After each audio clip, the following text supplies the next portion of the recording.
Do people really love Christmas? I'm not convinced. It's so stressful, so busy, so full of commitments and obligations, and sometimes I just don't want to, goddammit! Everybody says they like Christmas, but then everybody complains about Christmas too.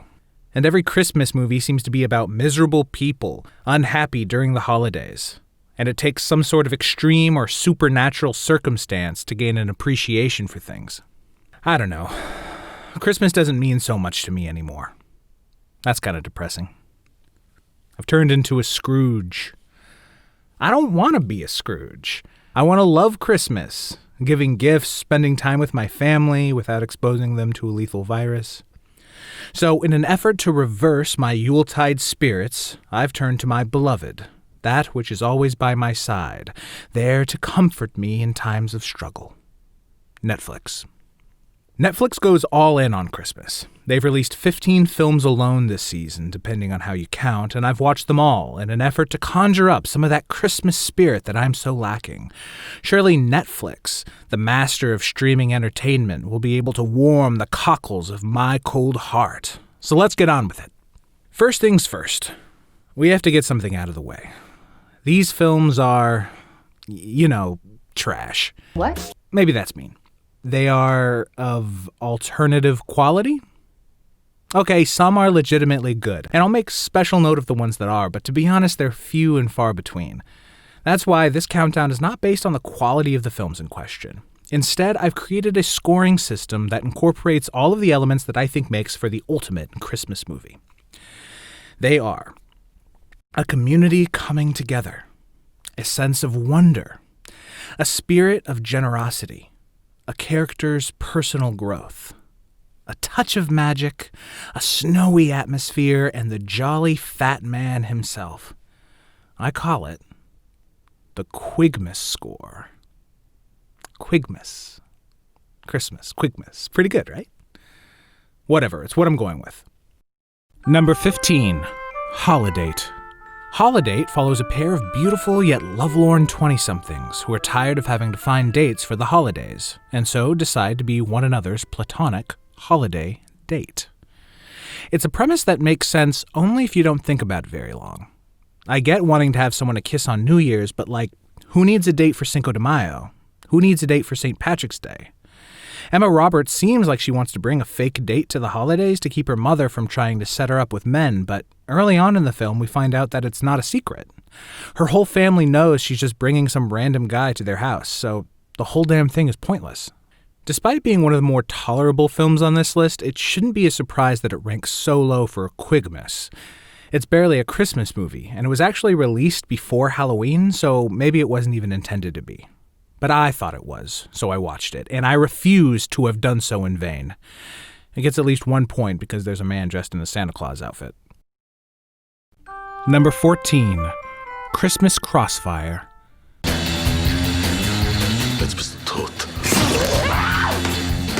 Christmas Crossfire is a German Tarantino knockoff about 25 years too late about a manic pixie dream girl who picks up a straight-laced man at a bar and takes him back to her country village for some reason.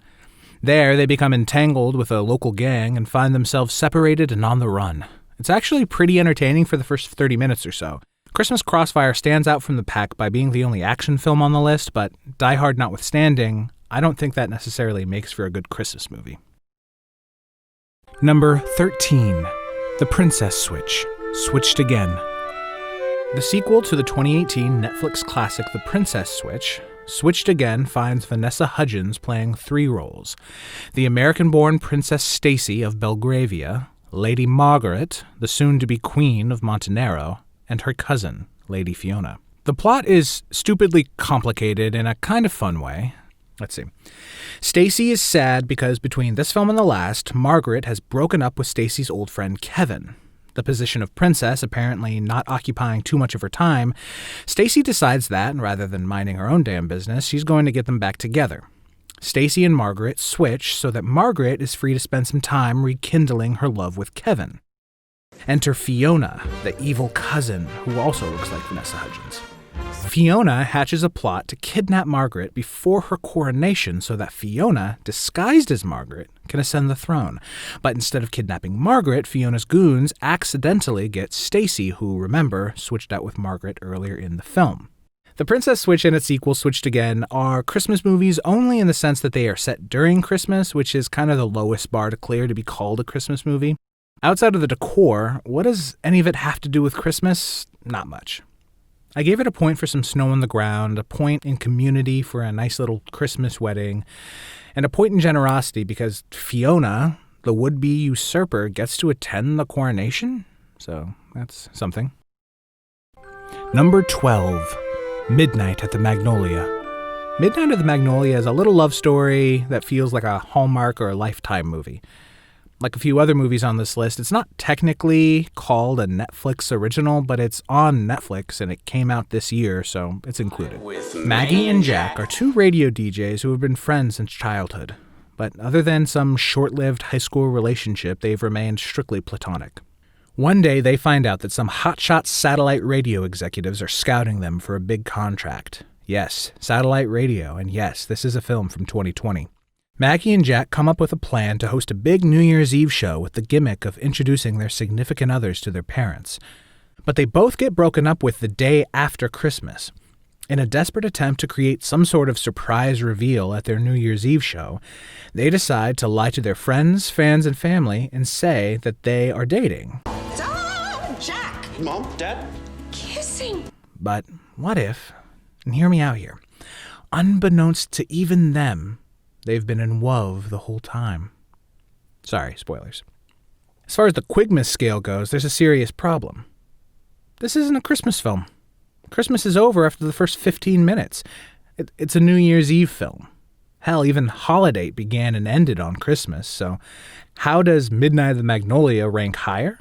Some points for the community coming together, a point for a little personal growth for their stupid holiday romance, and there's snow on the ground, so a point there. Number 11, Dance Dreams, Hot Chocolate Nutcracker.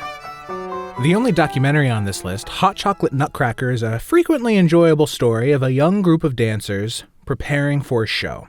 But it isn't about Christmas. Is the ballet about Christmas? I have no idea what the plot of the Nutcracker even is, even after watching this doc. But it's not really about the Nutcracker either. It's about Debbie Allen and her dance academy and about the boys and girls working hard and making their dreams come true. Nutcracker still gets some points, though, for the community coming together to support the dancers and points for generosity, because the titular Hot Chocolate Nutcracker is in fact a fundraiser for their academy. Number 10, A California Christmas. Joseph Van Aston is the heir to the Van Aston hotel empire. But instead of taking an active role in the business, he spends his time on fast cars and one-night stands. Joseph's mother, tired of his frivolous ways, tasks him with acquiring a property in California from a stubborn rancher. If he fails, she's cutting him off. But wouldn't you know it, that rancher is in fact a pretty young woman named Callie. Joseph, dressing casually as to not offend his rural client, is mistaken for the new ranch hand. He decides to use this opportunity to get to know Callie a little better, ostensibly to discover some sort of angle to take on the negotiation. Joseph and Callie, played by a real-life husband and wife, don't have a lot in common, but they do both have dead dads, and that, apparently, is enough to spark up a romance. So what does any of this have to do with Christmas? Squat! A California Christmas has a very misleading title. That's not an outright lie. The film does take place in California during the holiday season, but when I hear California, I think of Hollywood, palm trees, beaches, not tiny little cattle ranches. And as far as Christmas goes, it only occurs in the last few minutes of the film. But it's in those last few minutes that A California Christmas earns its Quigmas points. There's a big community Christmas party. Joseph gives out a couple of gifts, and they even manage to add a tiny bit of fake snow. And of course, Joseph grows into a new man by the end of the film. Number 9, The App That Stole Christmas. The App That Stole Christmas. Okay, come on, stay positive. The App That Stole Christmas is an hour-long feature film about a man named Felix, who, according to his wife, runs a, quote, toy empire. We don't see anything which even remotely resembles a toy store, much less an empire, and Felix only talks about his app, which I think is called Bombazon, which is an Amazon-like helicopter toy delivery service. Anyway, it's lit the world on fire, and Felix is so busy at work that he doesn't have enough time to spend with his family. It's a few days before Christmas, and Felix is working late at the office when he realizes that he promised his wife he'd be home for dinner. He gathers his things and rushes outside and runs into one of his employees. Felix falls, rather gently, to the ground, but apparently it was enough to knock him into a coma and send his spirit to Santa's village, where Ray J, Santa's go-getter, makes Felix relearn the joys of making toys, although all he actually does is assemble toys. There's no getting past that this is a pretty rough film. But beyond the poor audio and cinematography, the performances often rise above mediocre. The whole thing comes off as a film that lost its funding halfway through production and was cobbled together by the producers and sold to Netflix to recoup costs. But it's got Santa Claus, I'll give it points for that. The magic was pretty lackluster, though. Felix decides to sell his company in the end, so points for personal growth, I suppose. Number 8. Angela's Christmas Wish. A little Irish girl wants her da home for Christmas, but he's all the way over in Australia. Angela and her friends spend the length of the 45-minute film going to the library, looking up Australia, begging for money in a pub, trying to sneak onto a ship, and I think there was something about a cow. How much you enjoy this film probably depends on your appetite for childish antics. And I, for one, was bored out of my mind. Here's the thing. Angela is supposed to be cute and lovely and innocent and make your heart melt with her purity. Maybe, were I a father or just a kinder soul, Angela's Christmas wish would be able to instill me with an appreciation for a child's simple whims and naive dreams. But I'd be lying if I didn't say that I'd have been happier if her Da's ship was sunk by a German U-boat. Here are the stats. Nothing too impressive except maybe for generosity because Angela spends all her Christmas money on gifts for her neighbors. Isn't she sweet?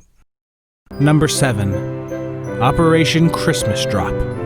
Operation Christmas Drop is based on the real-life military program where the American military drops donated toys and goods upon the people of Micronesia, a refreshing change of pace from dropping bombs on kids in the Middle East. Erica is a congressional assistant who comes to the Air Force Base on Guam with orders from her boss to find a reason to shut the program down. Captain Cato here takes it upon himself to convince Erica that Operation Christmas Drop is worth keeping. The plot of the film revolves around generosity and community, so it earns the bulk of its points there. But where's the wonder? Where's the magic? Where's the snow? It's on an island. I get that, but I need snow. Number 6. A New York Christmas Wedding. If there's one movie on this list that I would recommend watching, Christmas or not, it would be A New York Christmas Wedding. This is exactly what I want from a low-budget independent film. It's utter insanity. Jennifer Ortiz has plans for a beautiful Christmas wedding in New York. So far, so good. Only problem is, she's not in love with her fiancé. After getting into an argument with him over his absurdly controlling mother, she decides to go out for a little late-night jog where she witnesses a young man on a bike get hit by a car. He seems unharmed, but she stays with him to make sure. And they get to talking about life. You see, 20 years ago, Jennifer got mad at her best friend Gabrielle and decided to send her a letter where she tells Gabrielle that she's dead to her.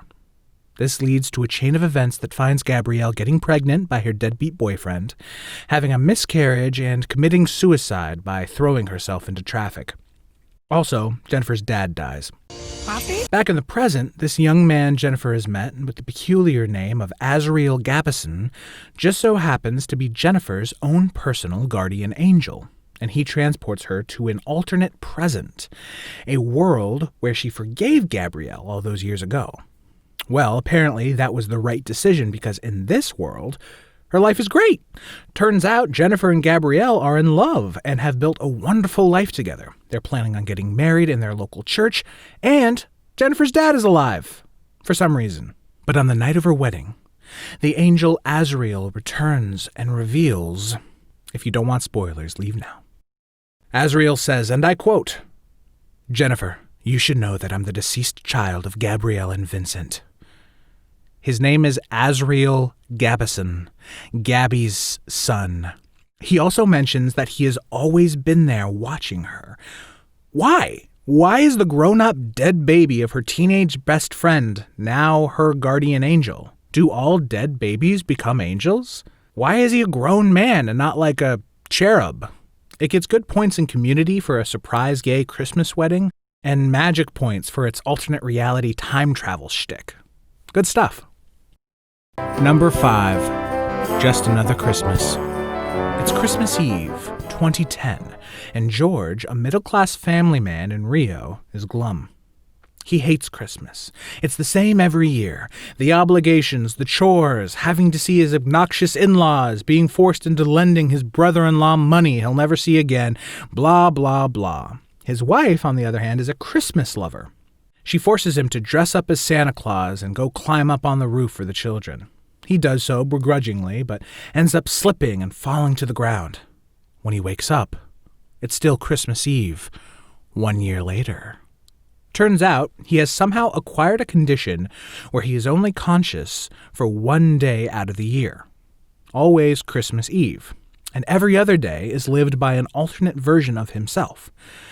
Strangely, no one takes his condition terribly seriously, not even George, who quickly resigns himself to taking sleeping pills every Christmas Eve. His life begins to slip away, day after day, year after year, until 2021, when his wife has finally had enough. She forces him to join the family for Christmas, where he discovers that the other George is ruining his life, cheating on his wife, neglecting his family, growing a mustache. He has changed, and George realizes that he needs to do something about it. As a film, it's totally okay. I wouldn't be surprised to see an American remake in the near future. As a Quigmas film, it ranks pretty highly.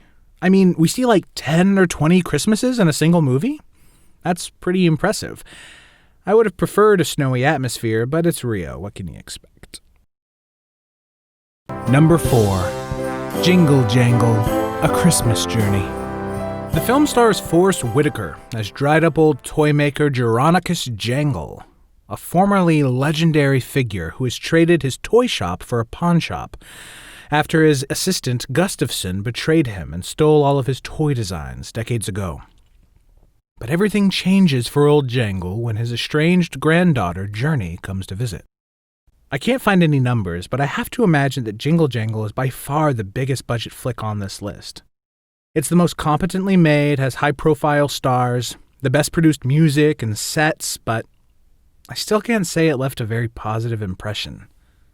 The data doesn't lie. There's a lot of Christmas joy to be had here. The snowy atmosphere, plenty of magic and wonder, but there's something twisted in this film.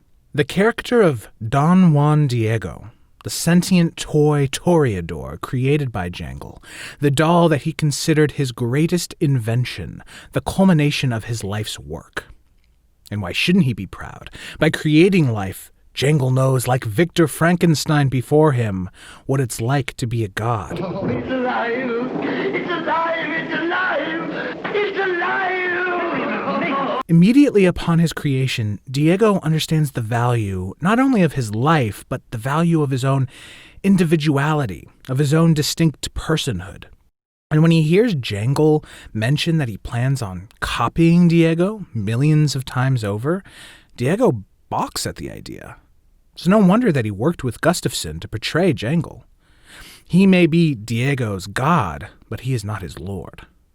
Yet, at the end of the film, after Gustafson is revealed as a liar and a cheat, and Jangle's reputation is restored, what does he do?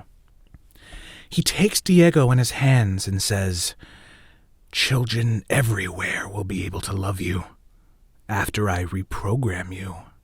I thought this was a Christmas film, not some twisted horror movie. Diego is a living being. He's been alive for nearly 30 years. For Jangle to coldly remove his life-giving essence, functionally killing him, The thought of your mind being erased or modified so that you can be copied and enslaved for children's entertainment is truly upsetting. After the film, during the end credit sequence, we see row after row of Diegos on the shelves. Diego after Diego after Diego. A shadow of his former self, no longer a person, merely a terpsichorean grotesque. Then we see the monster, Jangle, walking out of a bank, the seams of his briefcase ready to burst with the cash he's made from the exploitation of his creation. Is this the true meaning of Christmas that I've heard so much about? Number 3. Christmas Chronicles 2. This film follows young Kate Pierce, who is spending Christmas in Mexico with her family, including Tyrese Gibson, her mother's new boyfriend. Since the first film, Kate has grown into a grumpy young teen and resents the new man in her mother's life.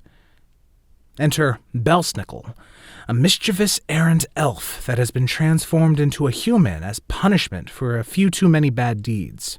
Belsnickel, feeling betrayed and rejected by Santa and his elves, concocts an elaborate plan that involves teleporting Kate to the North Pole to distract Santa as he sneaks into Santa's village to steal the Christmas Star, a piece of Santa tech which connects with the biblical Star of Bethlehem to power the whole village, like a solar panel for baby Jesus. I don't think I'm the first to say this, but Kurt Russell is the sexiest Santa of all time. That luscious beard, the red leather, the ability to teleport like Nightcrawler. Christmas Chronicles gets full marks for sense of wonder, the magic of Santa's village, of Santa himself, the Aurora Borealis force field, and a touch of time travel. It's all you could ask for in a Christmas movie. Sure, maybe it runs a little long, but is that so bad? If you're watching a movie on Christmas, half the time it's just put on for background noise or something you watch while sipping hot chocolate, trying to ignore your obnoxious uncle. Number 2. Dolly Parton's Christmas on the Square. How did Dolly Parton's Christmas on the Square make it to the number 2 spot on my Quigmas list? I don't like musicals. I'm not a huge fan of Dolly Parton's music, but there's something about the simple, straightforward, humorous, not so serious, guileless, Christmas Carol-inspired tale that kindles some of that Christmas spirit. The film follows the Scrooge-esque Regina, played by the always wonderful Christine Baranski, who, as owner of the town square, plans to sell it to some shopping mall land developers. Regina, with the help of her guardian angel, Dolly Parton, has to learn that evicting the whole town on Christmas Eve isn't a nice thing to do. Are you sure you want to serve eviction notices to the entire town right before Christmas? Don't I look like I'm sure? Christmas on the Square nails 3 of the most important categories: personal growth for Regina, learning to care about human beings; spirit of generosity for not, in fact, evicting everyone on Christmas Eve; and the community coming together. Every single member of the town seems to join in the fight against Regina. The proletariat united to battle the inevitable oppression of late capitalism. Hey, Bob Cratchit, maybe if you seized the means of production, you could have gotten Tiny Tim to a doctor. Incidentally, this film was directed by Debbie Allen, whose dance academy was documented in Dance Dreams, Hot Chocolate Nutcracker, and features some of the same dancers. The big one, the big boy, the number 1 Quigmas film of the year on Netflix, Alien Xmas!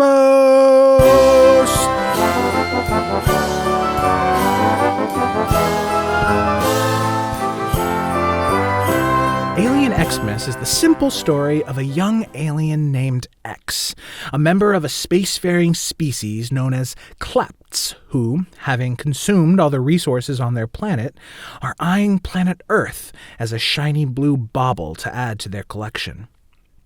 X's mission is to sneak down to Earth to build an anti-gravity device that will allow the Klepts to suck up everything on the planet with a big space vacuum.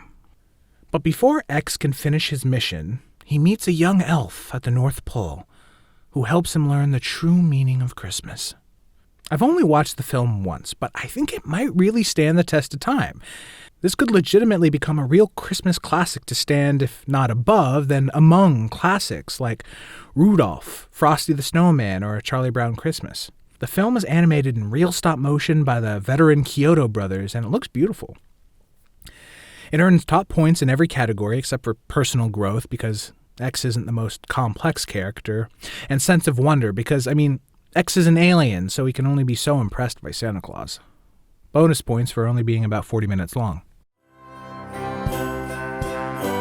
Well, there we have it. 15 new films of varying quality that you can watch this Christmas with only one streaming service.